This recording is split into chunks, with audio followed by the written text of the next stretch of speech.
How to send voice notes on TikTok. Hey everyone, welcome back to the channel. In today's video, I will show you how to send voice notes on TikTok. So now, without further ado, let's get started.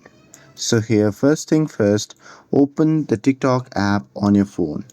And now here, once you're inside the app, just tap on the inbox icon, which can be seen in the bottom right side of the screen. And now here, once you're inside the inbox section, just open the chat where you want to send the voice notes to.